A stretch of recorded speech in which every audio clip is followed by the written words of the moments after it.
Audio पिटारा सुनना जरूरी है। कहानी का शीर्षक नई रोशनी। बाबू अनाथ बंधु बीए में पढ़ते थे, परंतु कई वर्षों से निरंतर फेल हो रहे थे। उनके संबंधियों का विचार था कि वे इस वर्ष अवश्य उत्तीर्ण हो जाएंगे, पर इस वर्ष उन्होंने परीक्षा देना ही उचित न समझा। इसी वर्ष बाबू अनाथ बंधु का विवाह हुआ था। भगवान की कृपा से वधू सुंदर सद्चरित्र मिली थी। उसका नाम विंध्यवासिनी था, किंतु अनाथ बाबू को इस हिंदुस्तानी नाम से घृणा थी। पत्नी को भी वे विशेषताओं और सुंदरता में अपने योग्य न समझते थे, परंतु विंध्यवासिनी के हृदय में हर्ष की सीमा न थी। दूसरे पुरुषों की उपेक्षा वे अपने पति को सर्वोत्तम समझती थी। ऐसा मालूम होता था कि किसी धर्म में आस्था रखने वाले श्रद्धालु व्यक्ति की भांति वे अपने हृदय के सिंहासन पर स्वामी की मूर्ति सजाकर सर्वदा उसी की पूजा किया करती थी। इधर अनाथ बंधु की सुनिए। वे ना जाने क्यों हर समय उससे रुष्ट रहते और तीखे कड़वे शब्दों से उसके प्रेम भरे मन को हर संभव ढंग पर जख्मी करते रहते। अपनी मित्र मंडली में भी वे उस बेचारी को घृणा के साथ स्मरण करते। जिन दिनों अनाथ बंधु कॉलेज में पढ़ते थे, उनका निवास ससुराल में ही था। परीक्षा का समय आया, किंतु उन्होंने परीक्षा दिए बगैर ही कॉलेज छोड़ दिया। इस घटना पर अन्य व्यक्तियों की उपेक्षा विंध्यवासिनी को अधिक दुख हुआ। रात के समय उसने विनम्रता के साथ कहना आरंभ किया, प्राणनाथ, आपने पढ़ना क्यों छोड़ दिया?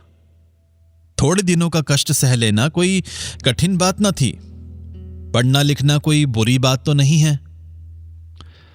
पत्नी की इतनी बात सुनकर अनाथ बंधु के मिजाज का पारा 120 डिग्री तक पहुंच गया। बिगड़कर कहने लगे, पढ़ने लिखने से क्या मनुष्य के 4 हाथ पांव हो जाते हैं?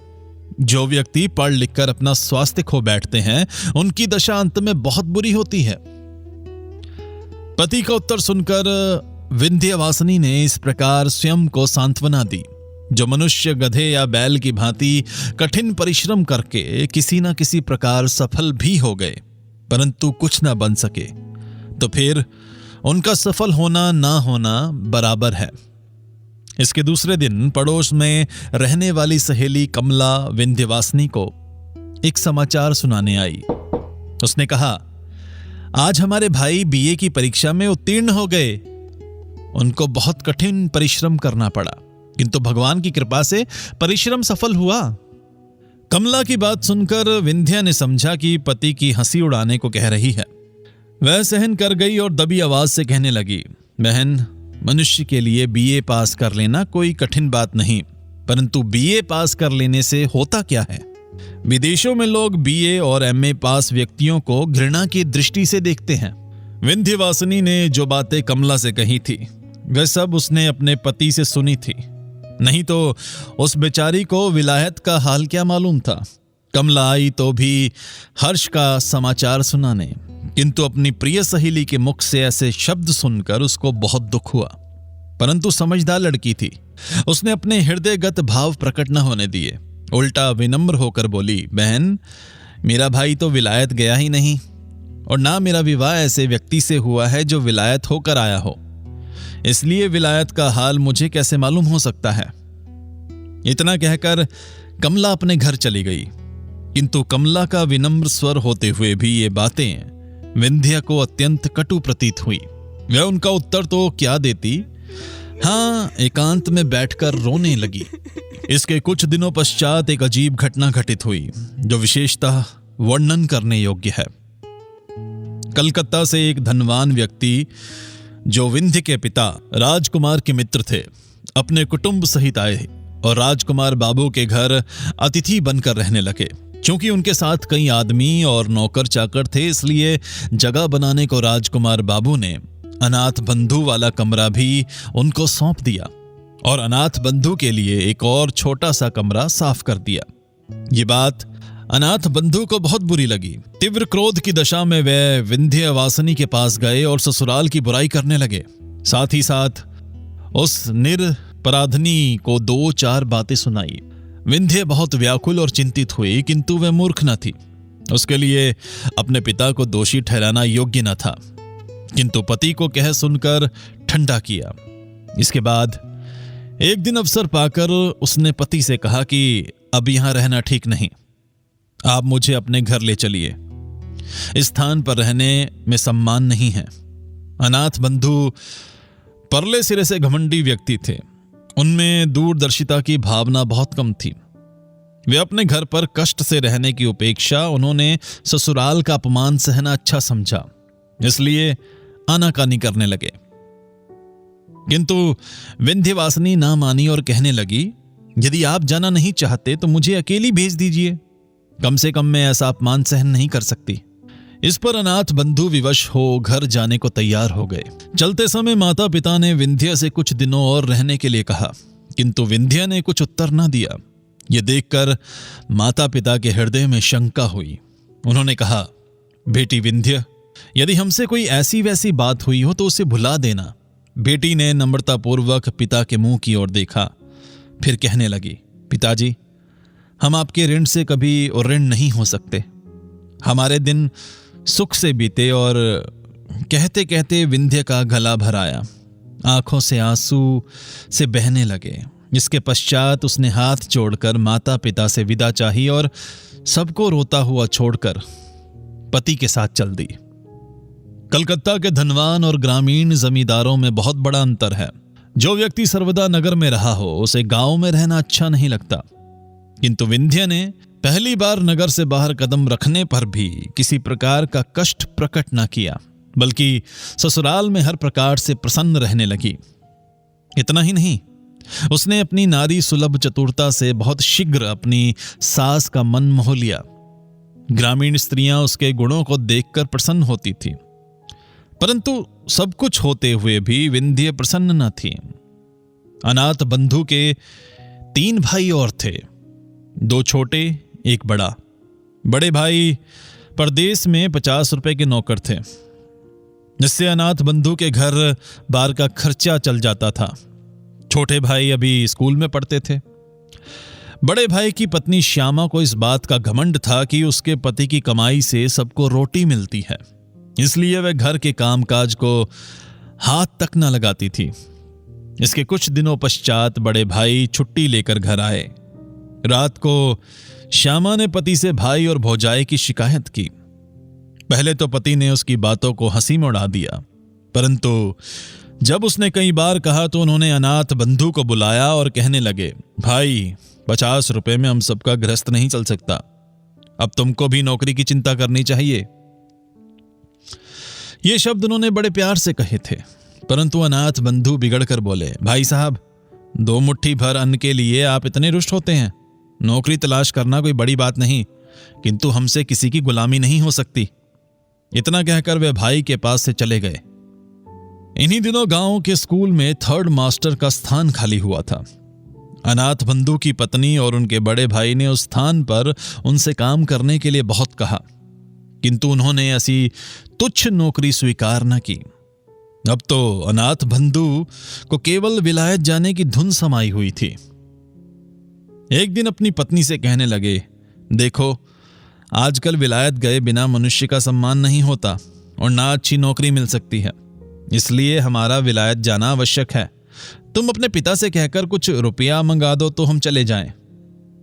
विलायत जाने की बात सुनकर विंध्य को बहुत दुख हुआ। पिता के घर से रुपया मंगाने की बात से बेचारे की जान ही निकल गई। दुर्गा पूजा के दिन समीप आए तो विंध्य के पिता ने बेटी और दामाद को बुलाने के लिए आदमी भेजा। विंध्य खुशी खुशी मेके आई।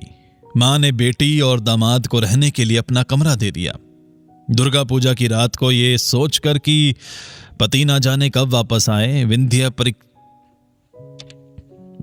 प्रतीक्षा करते करते सो गई। सुबह उठी तो उसने अनाथ बंधु को कमरे में न पाया। उठकर देखा तो मां का लोहे का संदूक खुला पड़ा था।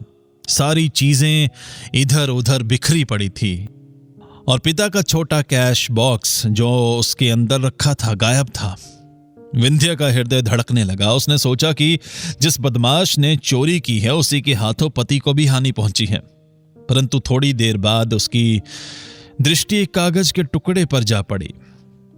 वे उठाने लगी तो देखा कि पास ही कुंजियों का एक गुच्छा पड़ा है। पत्र पढ़ने से मालूम हुआ कि उसका पति आज ही प्रातः जहाज पर सवार होकर विलायत चला गया है। पत्र पढ़ते ही विंध्या की आंखों के सामने अंधेरा छा गया। वह दुख के आघात से जमीन पर बैठ गई और आंचल से मुंह ढांपकर रोने लगी।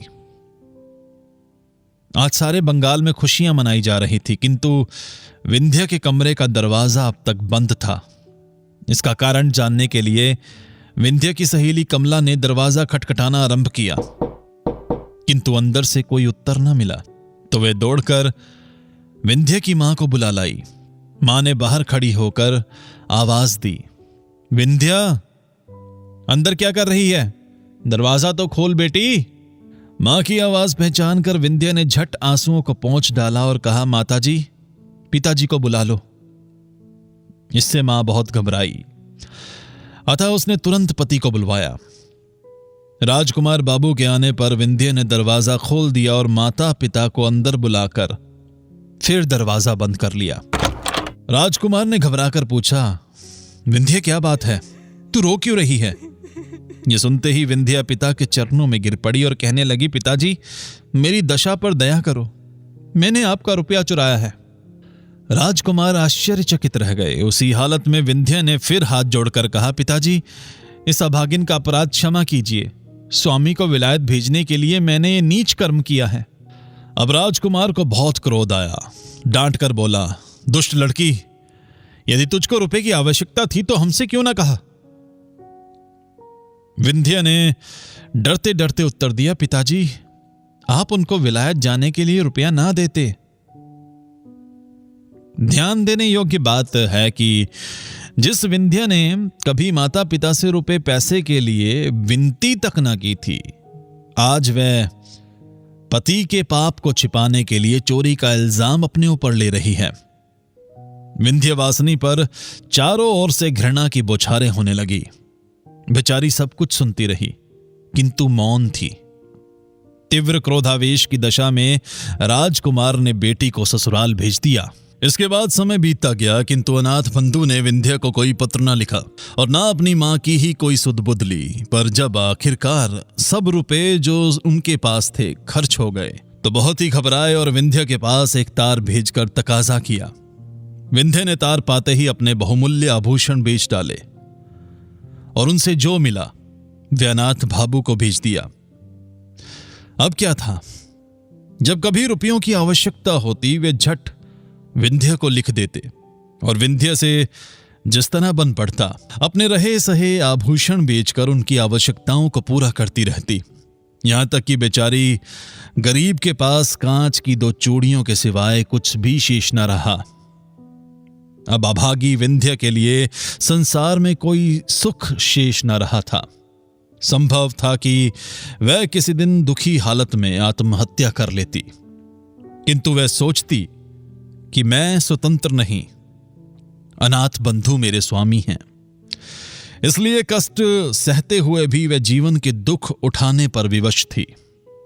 अनाथ बंधु के लिए वह जीवित रहकर अपना कर्तव्य पूरा कर रही थी, किंतु अब चूंकि उसके लिए विरह का दुख सहना कठिन हो गया था, इसलिए विवश होकर उसने पति के नाम वापस आने के लिए पत्र लिखा। इसके थोड़े दिनों बाद अनाथ बंधु बैरिस्ट्री पास करके साहब बहादुर बने हुए वापस लौट आए, परंतु देहात में बैरिस्टर साहब का निर्वाह होना कठिन था, इसलिए पास ही एक कस्बे में होटल का आश्रय लेना पड़ा। विलायत में रहकर अनाथ बंधु के रहन सहन में बहुत अंतर आ गया था। वे ग्रामीणों से घृणा करते थे। उनके खान पान और रहन सहन के तरीकों से यह भी मालूम न होता था कि वे अंग्रेज हैं या हिंदुस्तानी। विंध्या ये सुनकर बहुत प्रसन्न हुई कि स्वामी बैरिस्टर होकर आए हैं, किंतु मां उसकी बिगड़ी हुई आदतों को देखकर बहुत व्याकुल हुई। अंत में उसने भी ये सोचकर दिल को समझा लिया कि आजकल का जमाना ही ऐसा है, इसमें अनाथ बंधु का क्या दोष।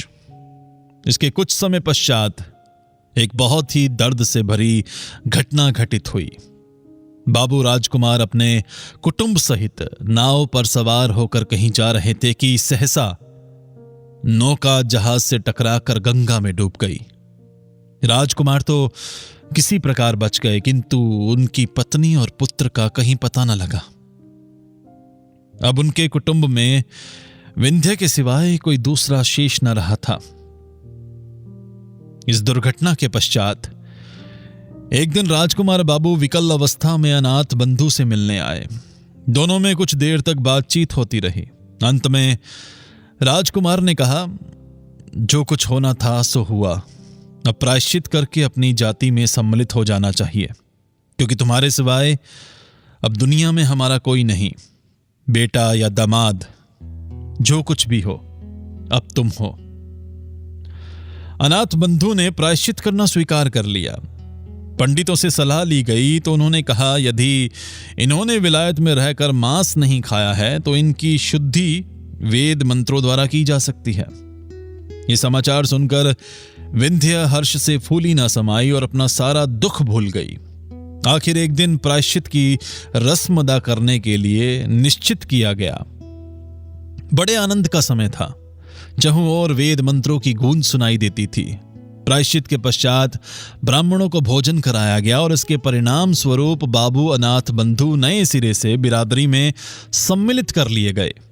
परंतु ठीक उसी समय राजकुमार बाबू ब्राह्मणों को दक्षिणा दे रहे थे।